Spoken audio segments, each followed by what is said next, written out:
I'm no expert on Hispanic heritage or the many cultures spread across Central and South America, but patriotism seems to be a cultural trend. Statistics tell me that somewhere around 19% of the U.S. is comprised of Latinos, and that about 19% of our active military force is also Latino. Some guys really do identify strongly with their heritage and culture, but the military has its own culture, and that's usually why we all get along with each other. Guys in the military really don't care about where anybody comes from. Just do your job. But considering I never really gave it much thought, I will say that I am increasingly fascinated by Latin American history and folklore. One of my friends, Caesar, moved here from Venezuela. He also lived in Panama for a few years. I asked him recently about this, and he said that everywhere you go, people will tell you their chupacabra stories. The way he said it, it seems like it's as common as talking about the weather.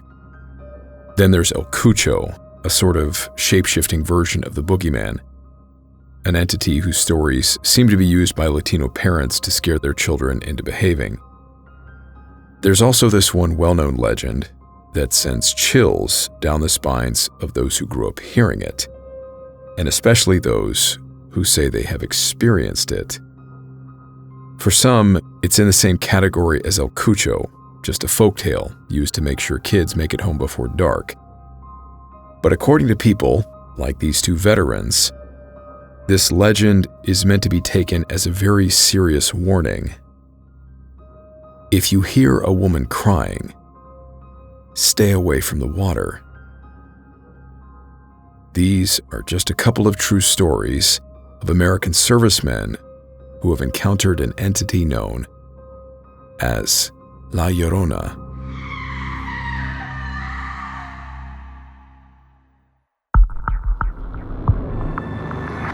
The mist which hangs before you offers you a choice to pass through or to escape. Beyond it are Stories which defy explanation and fly in the face of what we know to be real, It is a void of both reality and impossibility. of both fact and superstition. You alone are left to discern what to believe as you pass through what we call the fog of war.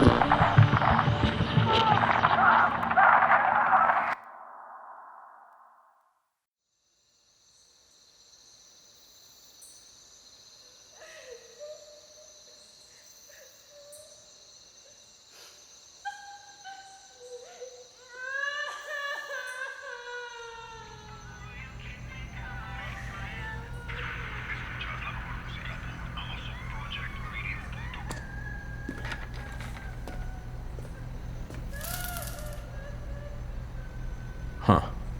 Just like clockwork. See? There she goes again. I told you. Every night, Sergeant. I'm just glad you're here with me. Why's that? 'Cause now I know I'm not crazy. What kind of strange woman goes around wailing like that every night? Always around 3 a.m. too. Maybe she needs help. Mental help, most likely.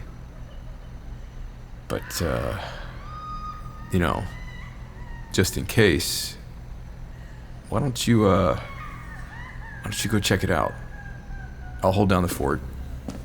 You try to go find her, and let me know. Yeah.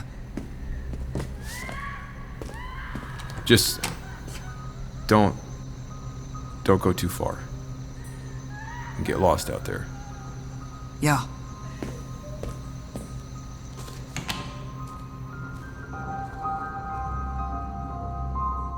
For quite some time, the United States military has maintained a presence in South America. They've got a number of bases scattered around various allied countries where American troops are stationed to train with and support local military forces. A former Army National Guardsman found himself deployed to one of these installations, the Sotocano Air Force Base in Honduras, during the summer of 2019. And doing a quick callback, we've been on this base before in a previous episode about a very large snake. So now we're dealing with this entity. Very interesting. Anyway, this Army National Guardsman writes, I've never experienced anything like Bigfoot or hovering shadows over OPs, faces, UFOs, haunted barracks rooms, etc. But I did have one weird experience. It was the Sunday before Memorial Day when I heard something that reminded me of it. Some kids were playing outside my house, and one of them scraped their knee pretty badly. The scream she made. Dude, I don't spook easy, but it made me stop what I was doing. Imagine the most painful scream, just pure agony. And that's what I heard 4 years ago on a TDY, a temporary duty, to Honduras. I was stationed at Sotocano Air Force Base in the summer of 2019. Being one of the few enlisted, and the most junior, I found myself being voluntold to be put on the night shift. It was pretty boring. My job consisted of logging things that happened overnight, keeping contact with other units, being there in case of an emergency, and roaming around the office building on patrols. Outside of training events, very little happened. I was literally paid to watch Netflix and play Total War for 3 months. As long as the coffee was made every morning and everything was logged, I was squared away. Other than learning how to make coffee and catching up on The Walking Dead and Breaking Bad, I encountered something strange. Now, my shift would run from 2200 to 1000. Around 0300, I would hear sobbing from somewhere outside the office. It would normally last for around 30 minutes, and it would always be a woman crying. Now, I thought I was going crazy until I had to battle track the nighttime trainings. Since there were a lot of moving parts, one of the NCOs would join me for that, and he would hear the sobbing too. Finally, after a few days of this, we had enough of it. He told me to go investigate the noise and report back to him what I found. It was around 03:15 when I walked out of the office. I lit up my smoke and took in a few drags before walking towards the noise. Strangely enough, as I walked in the direction of it, the sobbing seemed like it was going further and further away from me, almost as if whatever was making the noise was luring me away from the safety of our lit office building. I stopped near a shack that had some chicken coops and put out my cigarrillo. Grinding it under my boot, I was scanning the empty cabins for anything, any movement, anything out of place, anyone. But there was nobody other than myself outside. Feeling a bit weirded out, I lit another cigarrillo and took a few more deep drags before walking down the road, still continuing to follow these sounds.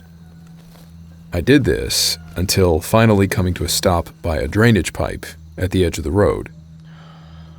And the noises stopped. I'm not just saying the sobbing noises stopped, but all the noises stopped. The cicadas, the other nighttime sounds, everything. It was as if I had just stepped into a vacuum, like someone just flipped a switch and time just stopped. And I stood there for a while, kind of taking in the silence. Mi familia. What the Mis hijas. hell is that coming from?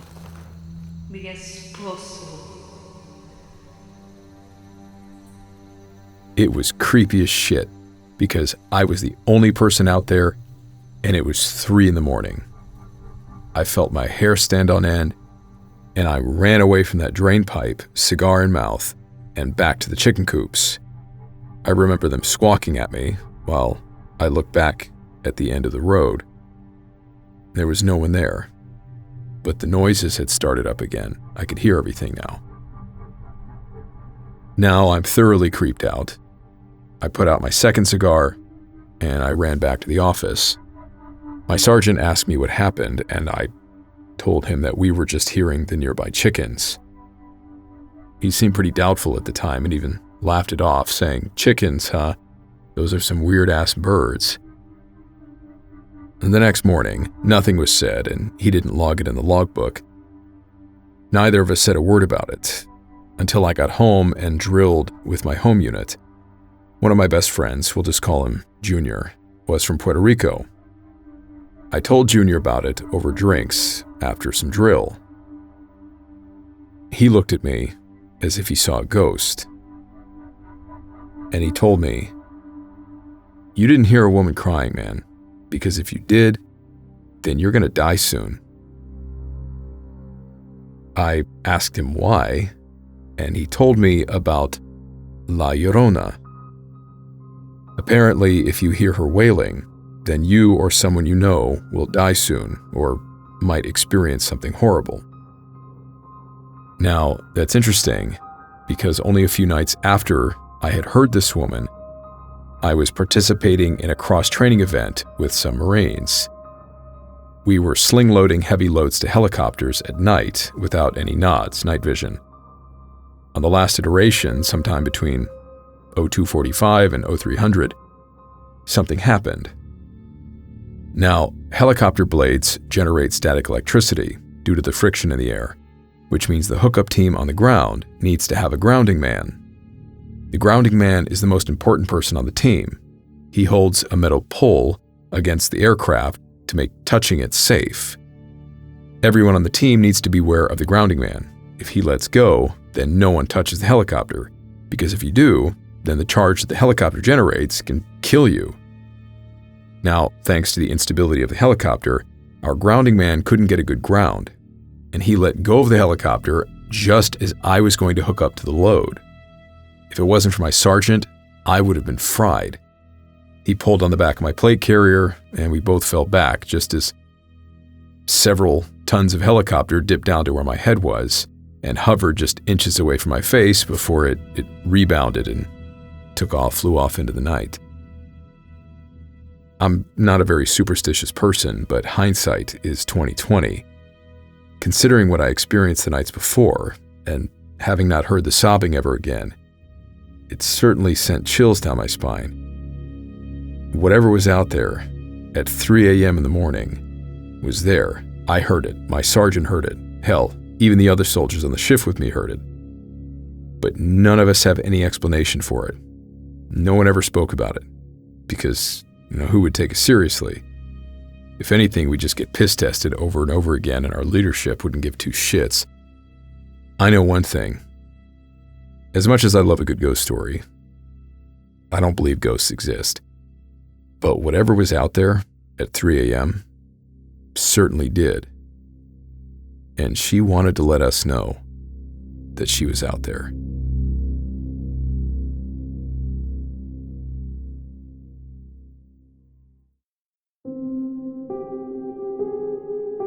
This next story can be found in R.S. Russo's book, Odd and Chilling Encounters, True Stories of the Unknown. In it, a U.S. Marine, writing under the handle Chirio Martinez, recalled something unnerving that happened to him just prior to enlisting. He writes, "It was during the summer when I decided to take a trip to Mexico to visit my family. I was about to join the Marine Corps, so my mother wanted me to go see my family just in case something bad happened. At the time, I was with my pregnant girlfriend who would later become my wife and then ex-wife. Since she was pregnant, I didn't want to leave her alone, so I bought her a ticket so she could come along as well. Her being Caucasian, with blonde hair and hazel eyes, made everyone around my grandma's house curious, and a lot of our extended family came to see the beautiful American girl. After greeting everyone, we all started to talk about what had been going on since we had left. My girlfriend was sitting next to me, having me translate parts of the conversation. One of my aunts, who I knew was into the paranormal, brought up the subject of La Llorona, the wailing woman. My mom quickly told my aunt to shut up since she knew that it would get me both interested and scared regarding it, but I was able to push my aunt to keep on going. I was going to be a Marine after all, and I couldn't let this silly myth scare me. So she proceeded to tell us about how whenever she would sleep over at my grandma's house, which we were currently at, if she stayed up late enough, she would be able to hear her wails. The wails of La Llorona. My mom rolled her eyes at this point and jokingly pushed my aunt and then The topic died at that point since one of my other aunts changed the subject. Seeing how serious everyone had gotten for a brief moment, my girlfriend nudged me and asked what we were talking about. I told her the myth of the wailing woman, La Llorona, about how she had drowned her children in a river and was destined to walk along all the rivers in Mexico looking for her dead children.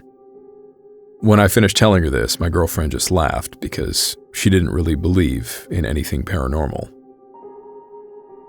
Later that night, my parents decided that my girlfriend and I should go and stay at our old house where I'd grown up, since we were both adults and needed our space.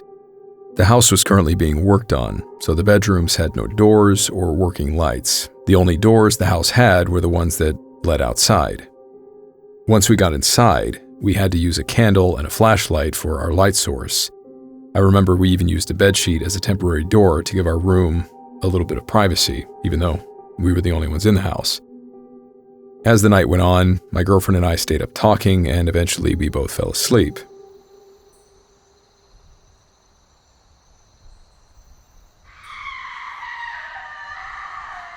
I don't know at what time exactly, but something woke me up. I realized that my girlfriend had stolen all the covers, so I slowly trying to get some back. And as I was debating on closing the window that was located right above our heads, I heard a long wail. I didn't have a cell phone, and my watch at the time was really cheap, so I wasn't able to tell what time it was. But I heard it. It was a long, distorted wail. A woman crying. I could distinctly hear the old raspiness in her voice, as if she'd been yelling for such a long time that her throat was getting ready to give out. I was both excited and scared shitless at the same time. A cold chill then went down my spine, which just reinforced my fear. But what confused me was that her wail sounded as if it was being played through an old gramophone. I don't know if it was the scratchiness of her voice or what exactly, but it sounded like an old, creepy record playing over and over. After listening for a bit, I could make out what she was saying. She was crying her trademark, "Ay mis hijos," or "Oh my children." That wail is what made her famous, not just in the paranormal community, but with most people living in the rural parts of Mexico. The wails then started to grow louder, making it seem as if she was slowly heading towards us. There's a myth that if you hear the wails close, she's actually far away, but if you hear them very far, she might be somewhere near you. My girlfriend started to stir. I don't remember if I woke her up on purpose, but either way, it wasn't the smartest move for me to do, since now she would also hear the wails. She had this kind of incredulous look on her face, and she said, "What the hell is that?" I just motioned for her to be quiet and listen. Hearing the tone of my voice, she knew something was wrong. Another loud wail passed by, felt like it was echoing inside the house. My girlfriend started shaking, clearly terrified of what could be outside the house. My arm was still under her head, and I could feel tears running down her face onto my arm. Each time the wail came, she would shake a little, and I would try to comfort her, hold her close. The wailing sounds continued to get closer and closer. They eventually came to a peak where it sounded as if this woman was right outside our window. And at this point, we were both terrified. Doing the only brave thing I could think of, I pulled the covers over us and tried to remain as still as possible. The wails eventually faded out. But just as we thought she had gone, we heard something viciously fighting and slamming against our outside door. scared the bejeebus out of us. My girlfriend had grown attached to this stray dog that used to walk around my grandma's farm, so while we were staying there, he would always sleep by the outside door, and he would greet us whenever we left the house. I figured now he's like fighting with another dog or something. The dogs, or at least what we thought were dogs, fought for a good minute, slamming against the door, snarling, barking at one another. And then, as suddenly as this fighting started, it stopped. We were too scared to get out of bed, so we just tried to stay awake for a while to see if we heard anything else, and eventually, we just fell back asleep. The following morning, we talked about what had happened, and we walked outside to find our stray dog. He was always by the door waiting for us, but he was gone. The dirt was clearly stirred up from a fight that had happened the night before, but we never got to see that dog the rest of the trip. This all happened in 2008, and to this very day, whenever I go and pick up my daughter, sometimes I ask my ex about what happened in Mexico, but she doesn't like to talk about it. I haven't been back to Mexico ever since.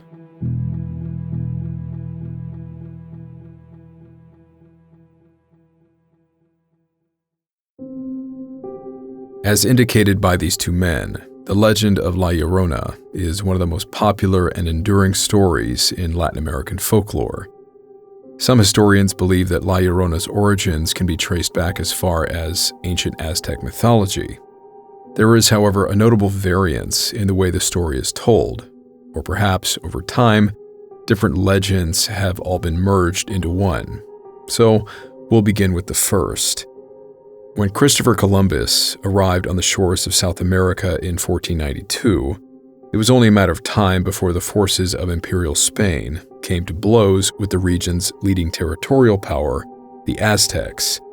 Controlling 80,000 square miles of lands and boasting a population of around 5 to 6 million people, the Aztec Empire would be seen as a formidable obstacle standing in the way of Spain's colonization of Central America. The Aztecs had conquered much of the land themselves over the previous centuries. It wouldn't be easy to take it away from them. But about a decade before the Aztecs ever saw a Spanish soldier, something strange happened in their capital city.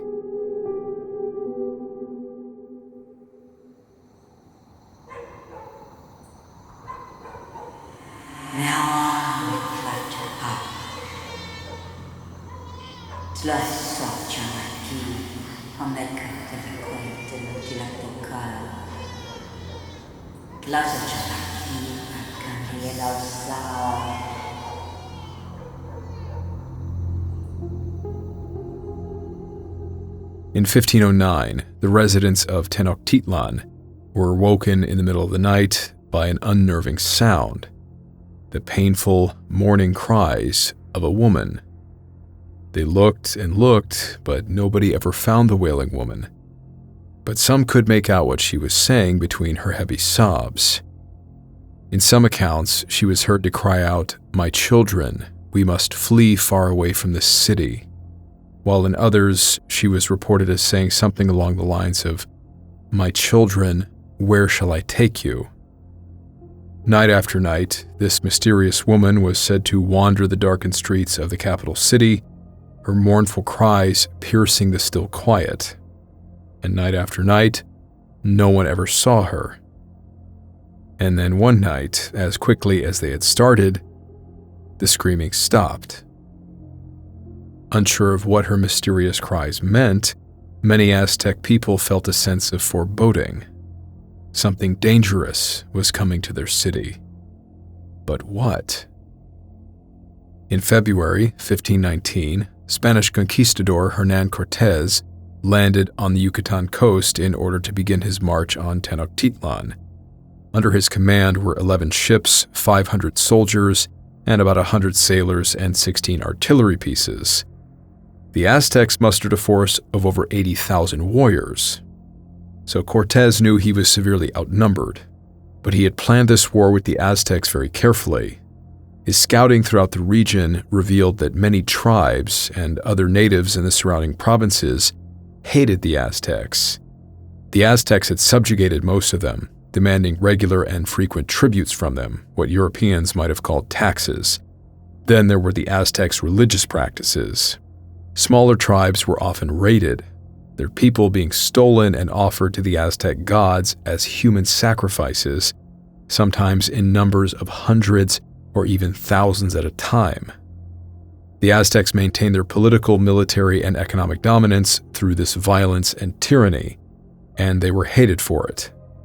By appealing to this hatred, Cortés conscripted many of the regional tribes he encountered into his own army. The further Cortés marched into Aztec territory, the larger his army grew, and by the time he reached the gates of Tenochtitlan, his small handful of Spaniards stood alongside 200,000 indigenous warriors. In the bloody siege on the city that followed, it is estimated that nearly 250,000 people died, including both warriors and civilians. What's not recorded are the countless indigenous lives that were later lost due to disease and a smallpox epidemic unleashed by the Spanish invaders. With the fall of Tenochtitlan in 1521, the Spanish Empire, for the time being, established itself as the uncontested ruler over the Americas. Over the following years, the Aztecs and many other smaller indigenous civilizations slowly faded away in the wake of European expansion. As Spanish scholars attempted to learn more about these people and their respective cultures before they disappeared entirely, one haunting story inevitably resurfaced.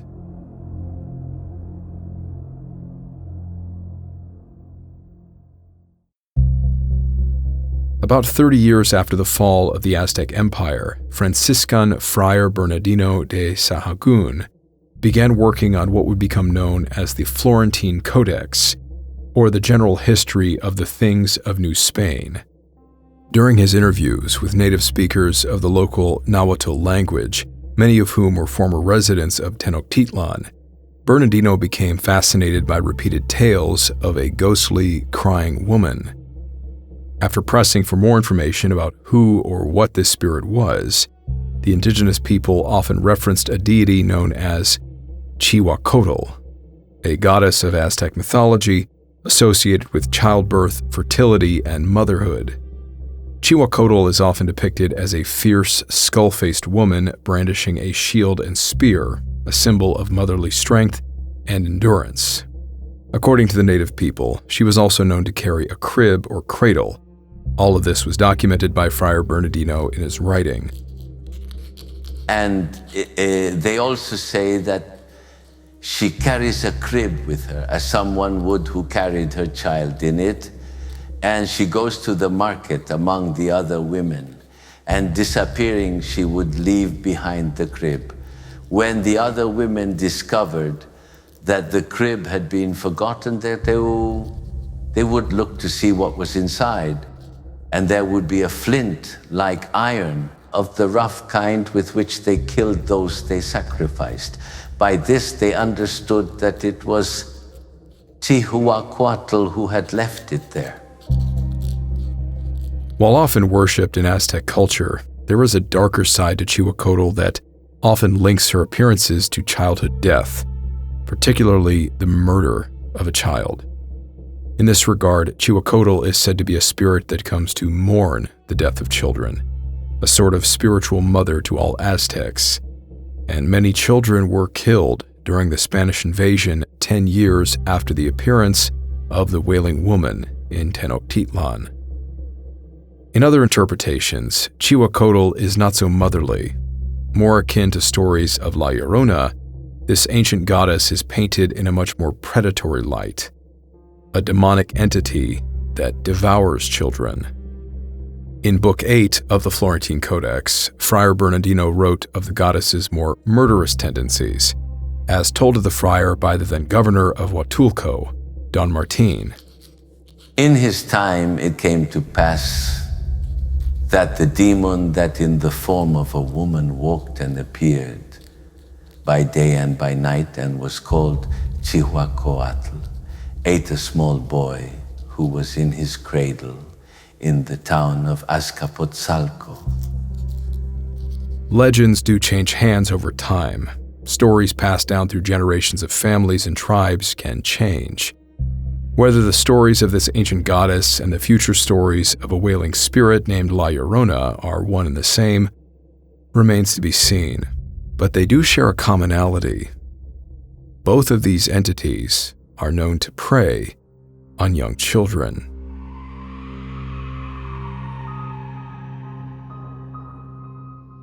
"300 years after the fall of Tenochtitlan and the writings of Friar Bernardino, the legend of a weeping woman once again surfaces in the annals of history. In 1849, Manuel Eulogio Carpio Hernandez published a short poem simply titled La Llorona. The poem speaks of a woman who was brutally murdered by her husband and then returned. Pálido de terror, oí decir. Pale with terror, I heard it told when I was a child, an innocent child, that a bad man in my town once did to death his wife, Rosalia. And since then, in the shadowy night, the trembling, frightened people hear the sad whimpering of a suffering woman, whimpering such as she made in her agony. For a certain time she ceases in her lament, but then she breaks out in prolonged weeping, and alone she traverses the streets. She fills everyone with mortal fear. And close by the river, in the thick darkness, she goes weeping, wrapped in her cloak.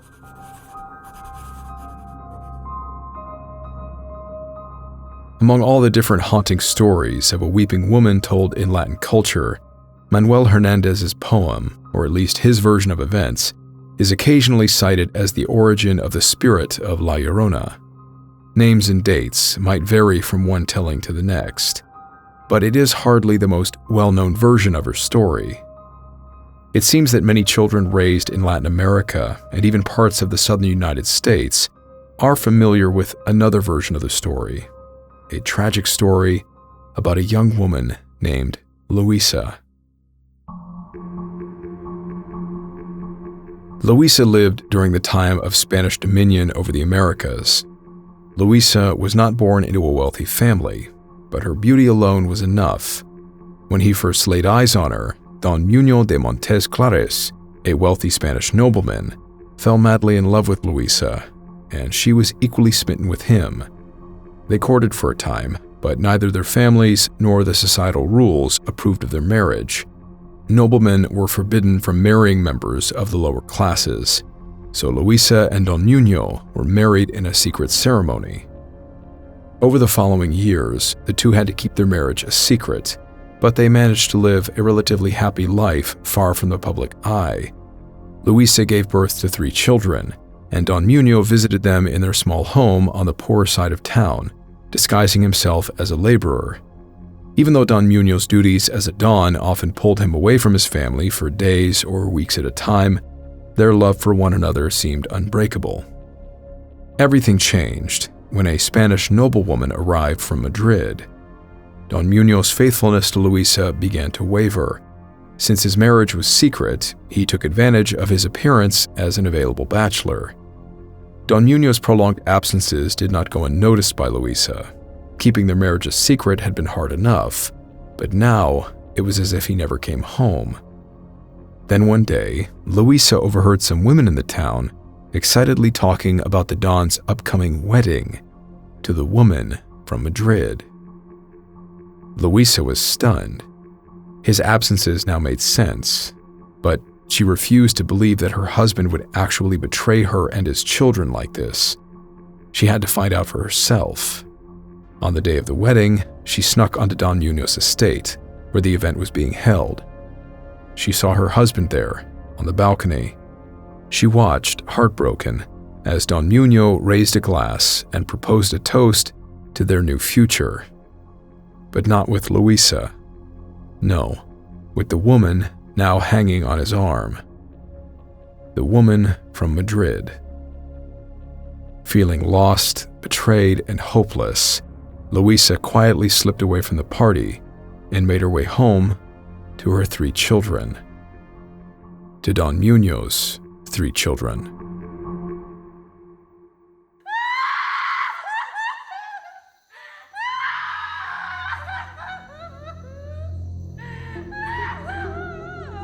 No one knows why she did it. Some say it's because they look so much like their father.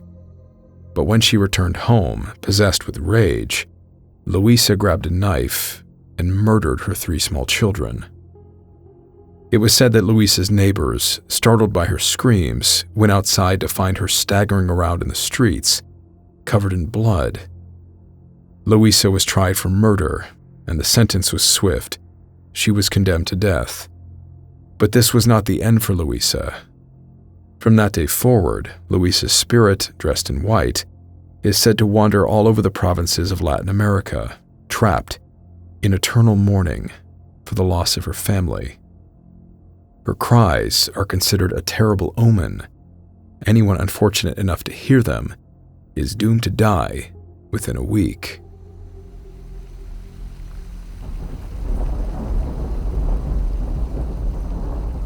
Seemingly the most common version of the La Llorona story is not involving a woman who kills her children using a knife, but instead leads her children down to a nearby river before proceeding to drown them.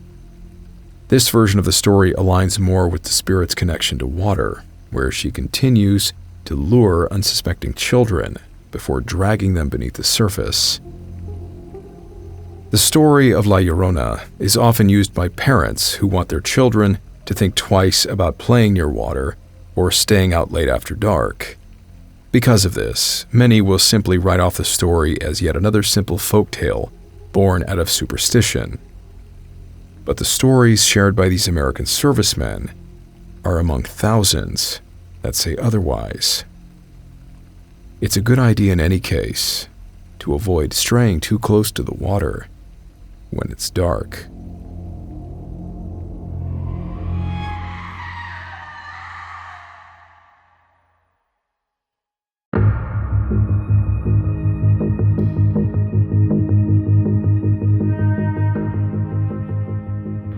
You're okay with me recording this? No, to actually no, you're put on good, the man. episode? Okay. Go ahead. Okay. So as we talked about, this episode that I'm doing is about Latin American folklore, specifically this legend of La Llorona. It's pretty intense. My first question is, did you grow up hearing stories about La Llorona? Oh man, La Llorona, absolutely. Every kid in my neighborhood knew about her. My abuela used to tell me the story to keep me from wandering off near the river at night. Really? Yeah. In my research, I've come to find out that there's different versions of the story. Did you know that? And which is the version that you heard when you were a kid? The classic one. A woman drowns her kids in a river, and now she's doomed to wander, crying and searching for them. Some people say she'll try to take you, thinking you're one of her children. Okay. Yeah, it does seem to be the one that most people, most parents do tell their children, or grandparents, it sounds like. So the next question: have you ever, thought that you heard her? As a kid, definitely any strange sound at night near the water, and we'd all swear it was La Llorona. Now, as an adult, I'm a bit more skeptical. Right. But the story still gives me the creeps. Same. Well, it's interesting for me because where I grew up, maybe it was my parents who didn't expose me. I didn't have a lot of folklore. I didn't have a lot of exposure to the strange and unexplained.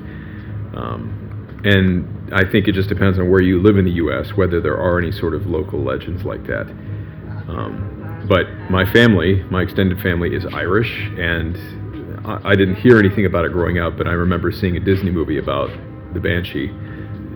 That terrified me as a kid, seeing that movie. Have you heard of the Banshee? The Banshee? I don't think I've heard about that one. So she's also a spirit of some kind. She wails, it's a woman, and her cries are also a sign that someone in the family, if you hear her, it means that someone's going to die. I actually did an episode on this. Oh wow, so both are female spirits who cry, but one is about loss and the other is a warning of death. Yes, but I took it from the La Llorona legend that she tends to target children. Is that what you heard? That's true. Yeah. Right. Yeah. So it's like, I mean, it's in these stories that I'm sharing on the episode. We've got two veterans,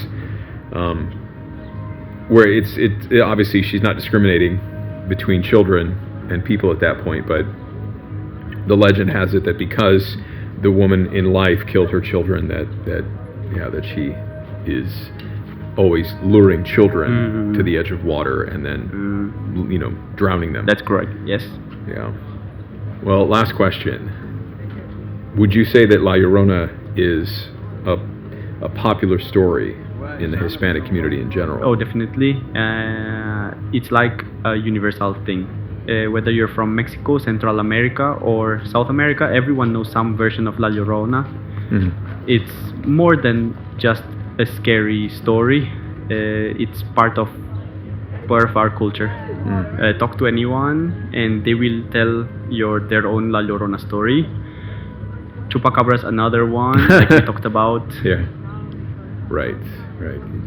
You did say so. So, tell me more about this Banshee. Are there different versions of her as well? Well, again, I did do an episode on it. Thank you for listening. Thank you for watching. As always, a huge shout out to both my Patreon and YouTube channel members. May God be with each and every one of you, no matter what you're dealing with, and I will see you in the next episode.